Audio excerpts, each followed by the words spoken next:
Hi, thanks for spending some more time with me today. I'm going to look at two exercises in the Arban book which are similar, that follow number 13, which I worked on in the last episode. This again, in my edition of the Arban, is page 39, and these are exercises number 14 and 15. Now you have some nice melodies to play. And so you have the possibility of musical interpretation. So we'll see what we can do with that. I'm just getting warmed up today, so let's see how this goes.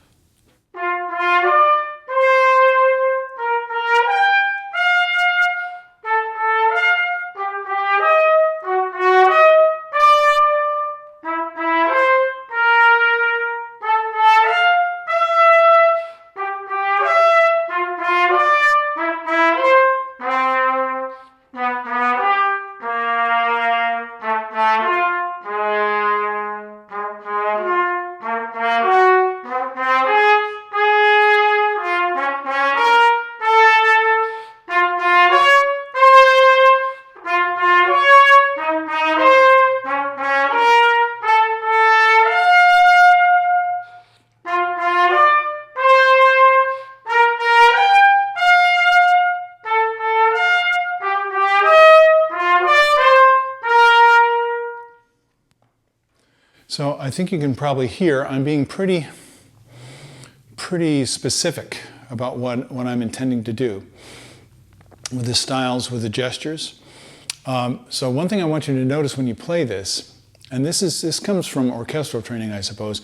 When you play in an orchestra professionally, you don't have a lot of time to put things together. You have 2, maybe 3 rehearsals maximum, and to put together a whole program, and then you're on to the next program. And there might be some overlap there.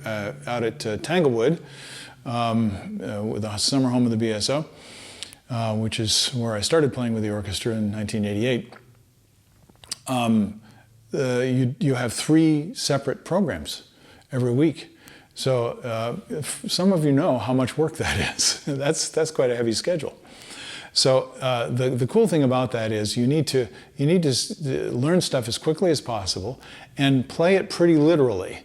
Then when you get into the rehearsal and you get the ideas of what the conductor is thinking about doing with the piece, or you get the ideas from the other musicians in the orchestra, the interpretation, then it starts to be like, oh, yeah, this makes a whole lot more sense. And by the second rehearsal, everything is really starting to cook very nicely. So if you don't have that interaction with other players, I encourage you to try and find it. But even without that, you can certainly do some listening and playing on your own and trying to emulate the great musicians that you do here. So I'll show you a couple of things. Some of the time when you do that upward slur, and here we're dealing with the 6th again.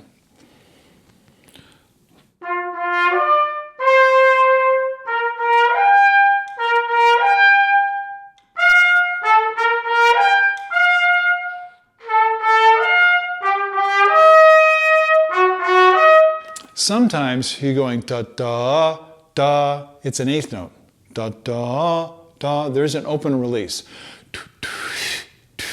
And you have to be really aware orally of the release. Now, I didn't do that very well.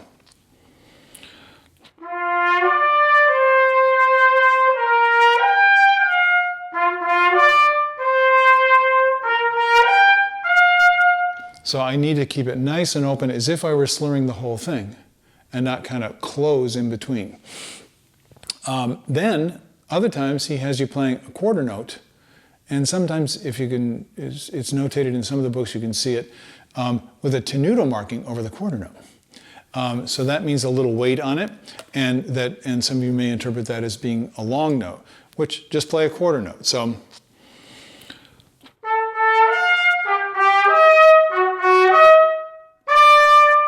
Now, for a lot of people, this particular simple little exercise is quite difficult for that reason.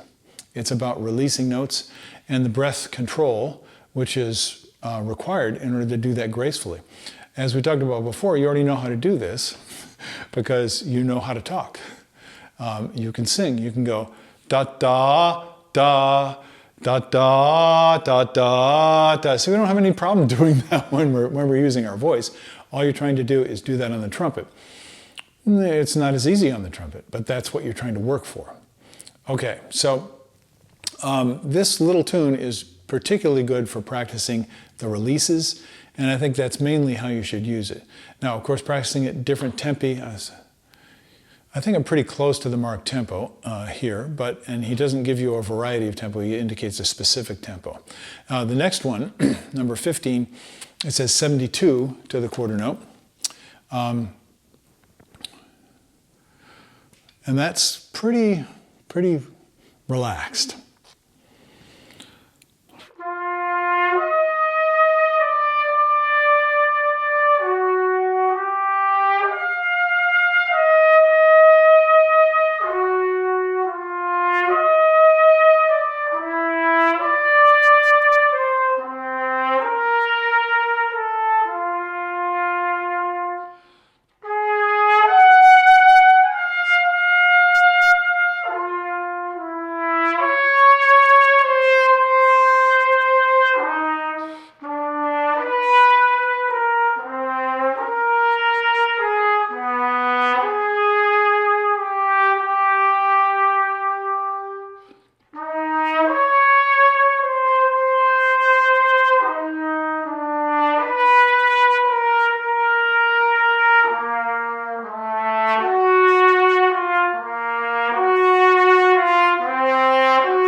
I like that one.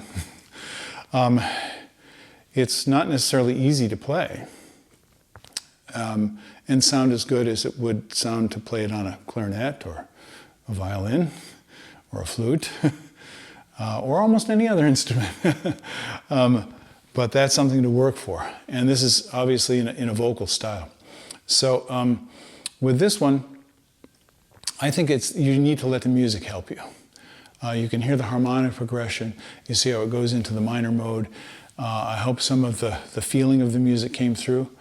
I was a little distracted when I was playing it, but nevertheless, I hope some of the emotional intention of the music came through.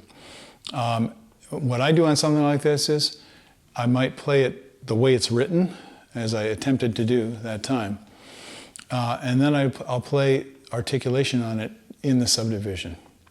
And what that allows me to do is to hear the subtle changes in the intensity of the sound and the color of the sound as the music becomes more present, and then as it releases and becomes more relaxed.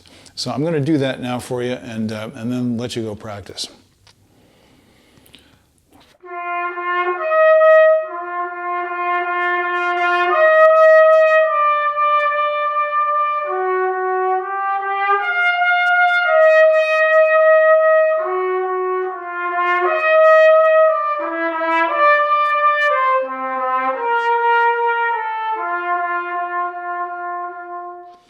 And doing that, if you have the skill to do that, doing that can really help you to feel the movement, the internal movement of the music in the subdivision. And then when you play without tonguing the subdivision, you're still feeling that on the inside, and you're allowing the music to breathe. What I mean is, it's not just a strict tempo all the way through. It's not a metronomic, it's not a click track. It's not programmed, it's not mechanical, it's not digital. It's human experience, and it's just a natural expression, which would be different the next time I play it, because it's in the moment thing. So I hope you can experience some of these things, which will add tremendously to your enjoyment of playing these simple little exercises. It's not just a matter of playing the right notes at the right time with a halfway decent sound. There are a whole lot more greater possibilities, wonderful things that you can discover and do if you put your mind to it. So I hope that's an encouragement to you, and so go practice, and I'll see you next time when you have a little bit of time to spend with me. Have a great day. I'll see you later. Bye-bye.